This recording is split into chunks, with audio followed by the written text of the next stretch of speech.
డొల్ల కంపెనీలు create, foreign ట్రిప్లతో enjoy, ఎన్ఆర్ఐల వద్ద పార్టీ ఫండ్ వసూలు, భారీ పెట్టుబడులంటూ గప్పాలు.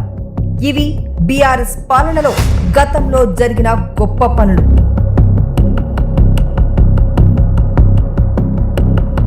నాడు డొల్ల కంపెనీలు సృష్టించి వందల కోట్లు సంపాదించిన బీఆర్ఎస్ విదేశాల్లో విహార యాత్రలకు వెళ్లి షాడో కంపెనీలు తెచ్చి పెట్టుబడులు అంటూ బీఆర్ఎస్ బిల్డప్లు, ఎన్ఆర్ఐల వద్ద పార్టీ ఫండ్ వసూలు కోసం తిరుగుతూ టైం పాస్ చేస్తూ రాష్ట్రానికి పెట్టుబడులు తెచ్చానంటూ గప్పాలు.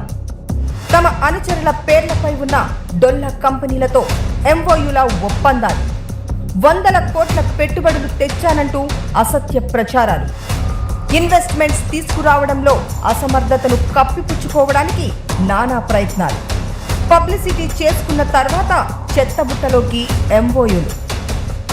బీఆర్ఎస్ పార్టీ మద్దతుదారుడు సికా చంద్రశేఖర్ కు చెందిన ఇన్క్రెడిబుల్ హస్క్ గ్రూప్ తో చేసుకున్నది కూడా ఇలాంటి ఉత్పత్తి ఒప్పందమే. ఇన్క్రెడిబుల్ హస్క్ గ్రూప్ తెలంగాణలో పెట్టిన పెట్టుబడులు గుండు సున్నా. లండన్లో గతేడాది మే 14న హస్క్ గ్రూప్ తో మీరు చేసుకున్న ఎంఓయూలు, మీ shadow company Husk group CEO Sika Chandrashekhar భాగవతాలు, ఆ కంపెనీ వివరాలతో సహా సాక్ష్యాధారాలివిగో.